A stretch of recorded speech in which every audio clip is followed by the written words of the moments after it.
back to the Pumpkin Patch. I'm your host, James Moser. And I'm your co-host, Jessica Moser. And we want to welcome you back to Days of Halloween. Yes, we're so excited. And today is a special day. Because today is the first day of fall. And as always, for Days of Halloween, we like to put out a bonus episode for the first day of fall. Because for the Fall Horsemen, this is a high holiday. Absolutely. So excited to welcome you into the fall, our favorite time of year. We also have 1 month of Days of Halloween goodness to be had. Because starting October 1st, we will have 31 straight days of episodes. That's so exciting. On top of our normal content, you will have Days of Halloween every single day. Some episodes I'll do. Some episodes I'll do. And some episodes we'll have some special guests for. Oh, I'm so excited about having special guests. But without further ado, let's get into Days of Halloween movie selections. Yeah, let's do it.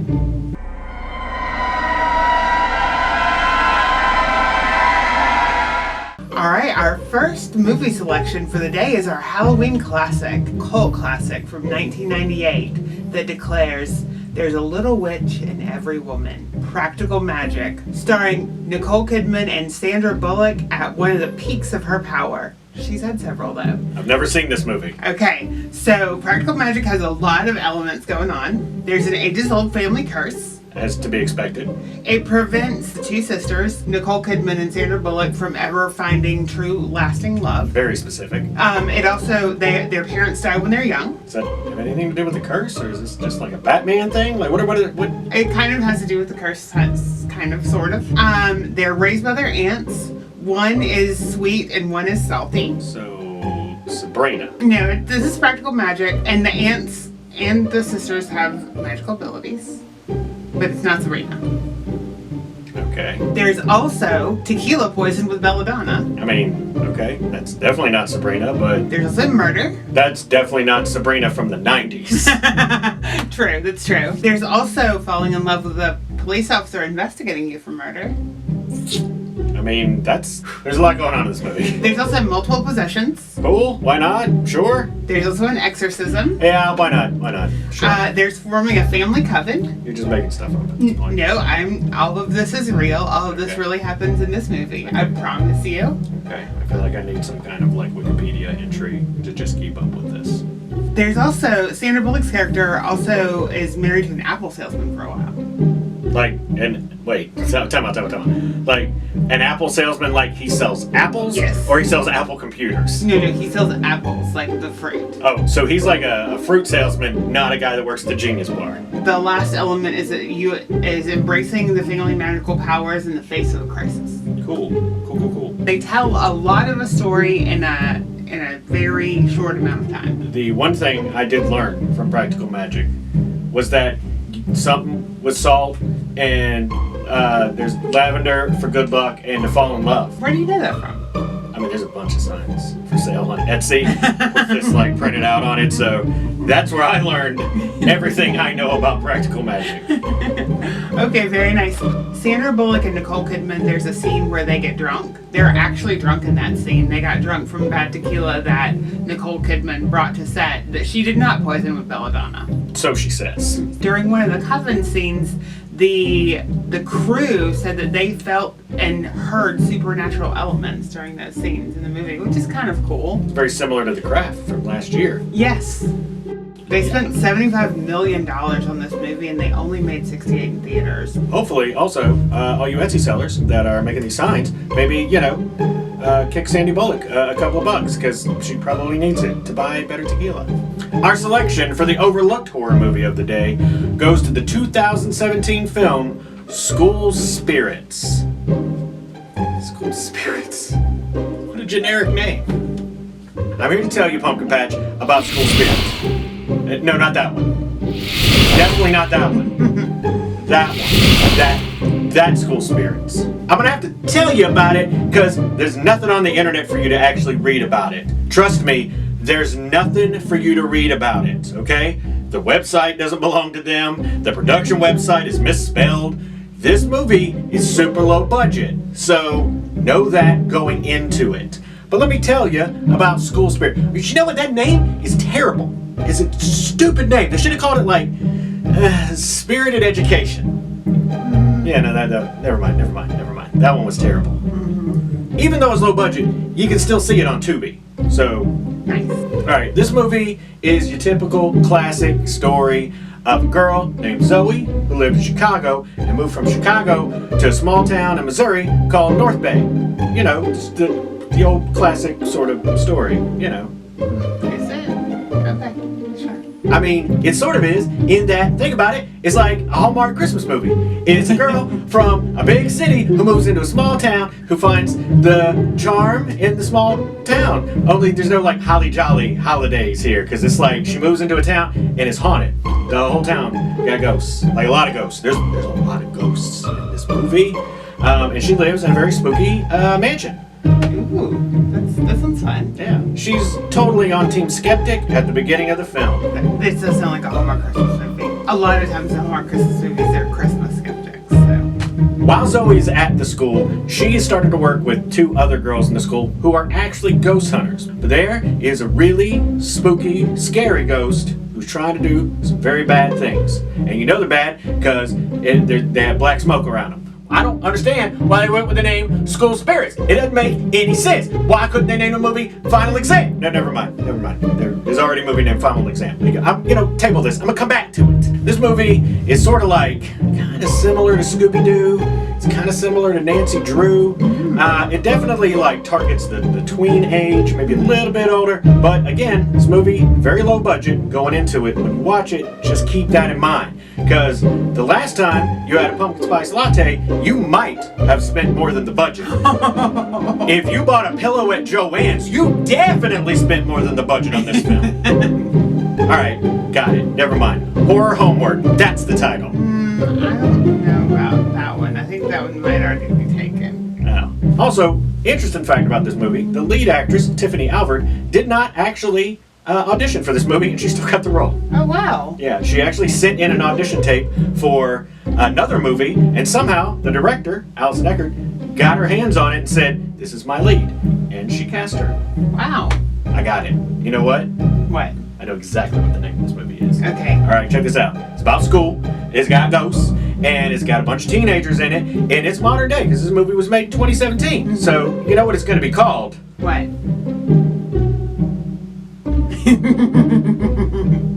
I love it. It's perfect. Just cut out the middleman right there. I'd say you guys can write me a check for that idea, but I know you don't have any money to spare. All right, our first movie in the late night double feature picture show is 1987's Witches of Eastwick, starring Jack Nicholson, Cher, Michelle Pfeiffer, and Susan Sarandon. So an all-star cast in this one. Witches of Eastwick is based on a book by John Updike, and guess who scored this movie?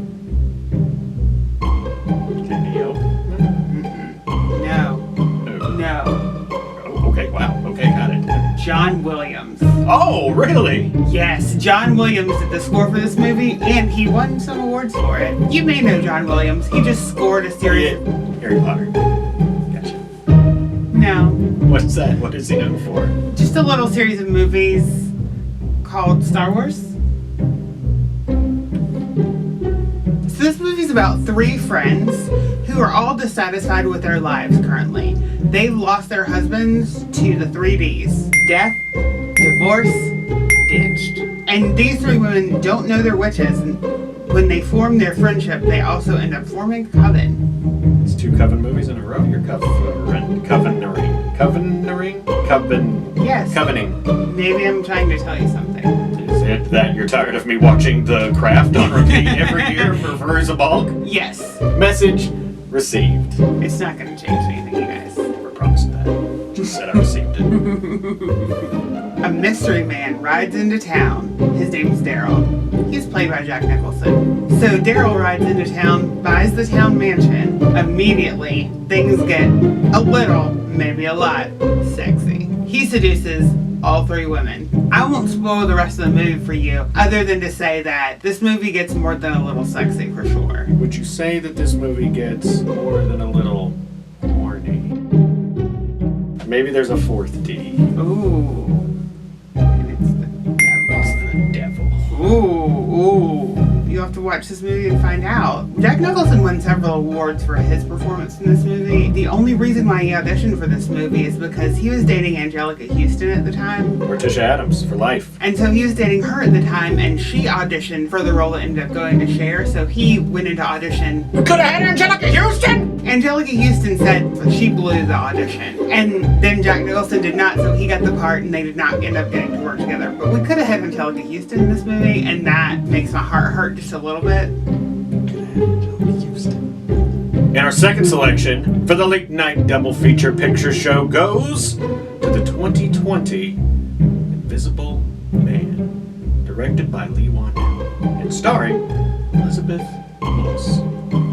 The 2020 film Invisible Man was made for $7 million. All right? Very important to remember this because this movie made a ton of cash. A ridiculous amount of cash, which is important because this is sort of a soft way for Universal to reboot the Dark Universe. Let's talk about the pedigree of this film, all right? Because we have got an original story by H.G. Wells that was adapted and directed by Lee Whannell of Saw from the pantheon of Universal monsters. It was produced, unsurprisingly, by Blumhouse, and it stars Elizabeth Moss, who has already been featured in A Days of Halloween when she was in Us last season. She's also in Handmaid's Tale, which is a horror inspired, I would say. So hopefully, once everything is said and done, we are going to get our Dark Universe that I want, that we want, that we all want, not just me.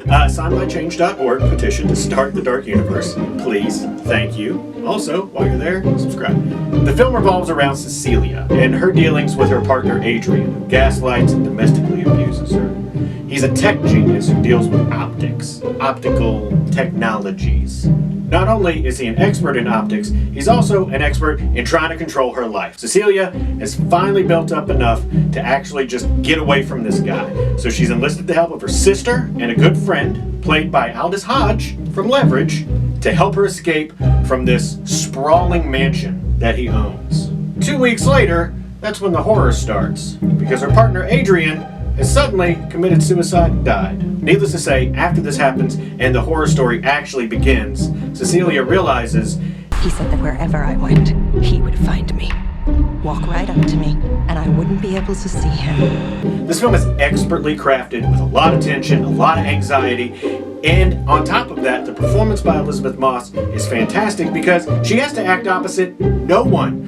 There is no one in the scenes with her for the bulk of the film. Wow. When you say Invisible Man, I think you get the visions of Claude Rains wrapped up in bandages. That's not here. This film is available for you to watch it on Amazon Prime and on Hulu, and you definitely have to see this movie. Oh wait, you can't see him because he's invisible. That was the joke.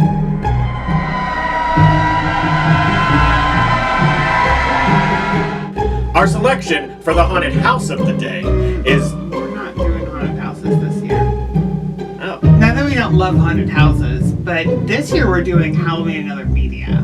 Oh, yeah. And that's the reason why we have Hauntstorian, to cover haunted houses from around the country. Exactly. We love them so much we had to make a separate show for them. Exactly. But why don't you tell us more about this Halloween and Other Media selection? All right. Today's Halloween and Other Media selection is the first Lovecraft album called This Is Halloween.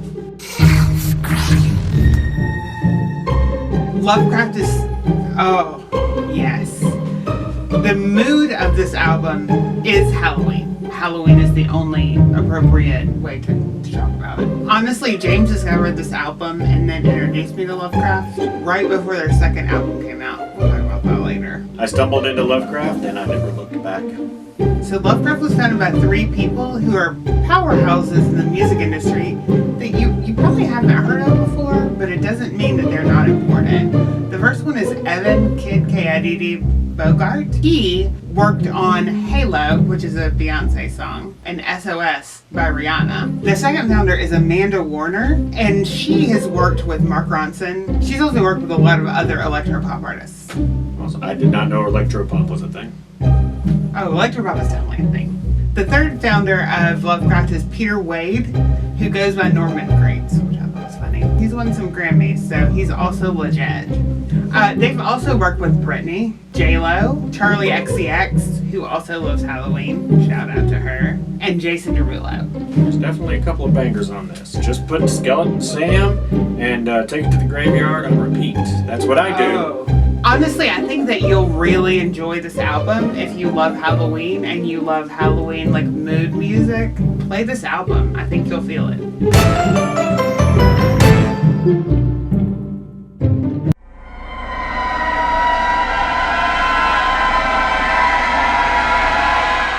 Well, that does it for the first day of fall here on Days of Halloween, resurrecting our annual event for your enjoyment. I'm so excited. Make sure that you return back here, same fall time, same fall channel, On October 1st. for 31 days of Days of Halloween. We hope you enjoyed this episode of Days of Halloween. Let us know down in the comments how many of these movies you've seen, which ones you like, which ones you don't like. Let us know also in the comments what movies you're hoping to see. This season is all new movies, all new selections. Nothing that we chose from last year will be in this year. And if you listen to the Lovecraft album, let us know what your favorite song is. With that being said, that's it for our first day of fall, Days of Halloween. I hope you guys enjoyed it. Please remember to click or treat, like, share, subscribe, and stalk us on all the social media for some more fun. So please help us spread the word of the Fall Horsemen. Thank you for watching, and thank you for riding with the Fall Horsemen, where Halloween lives. And fall is forever. That's right. Happy first day of fall! Happy first day of fall! It is not fall right now when we film this. It is hot as hell! It's still gonna be hot on the first day of fall.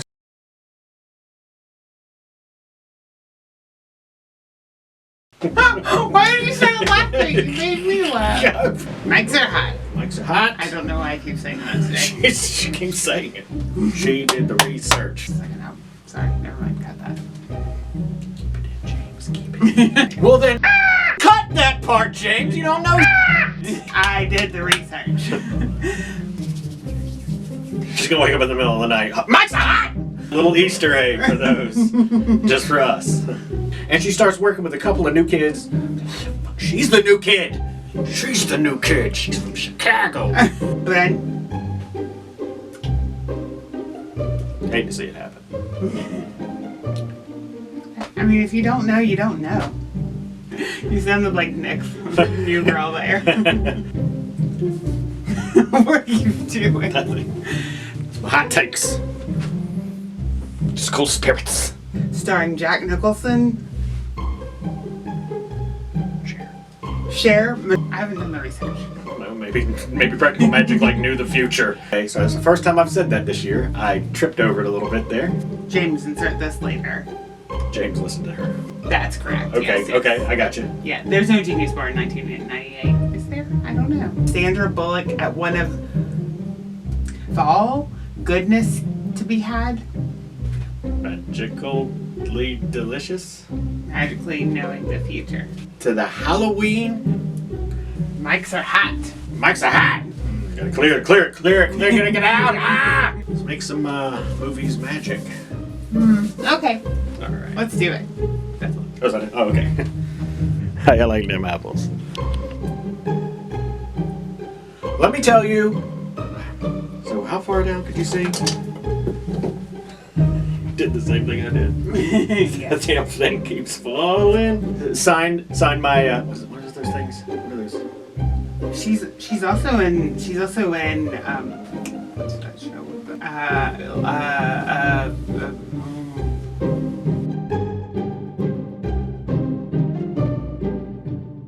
The film itself, the film is a safe. Obviously, so important that I can say it right. Wherever I'm just gonna stick to my actual like script here. How's that?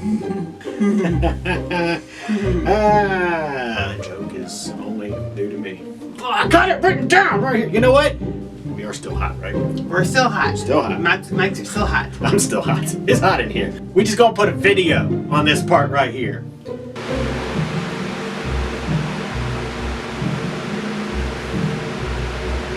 Are we on?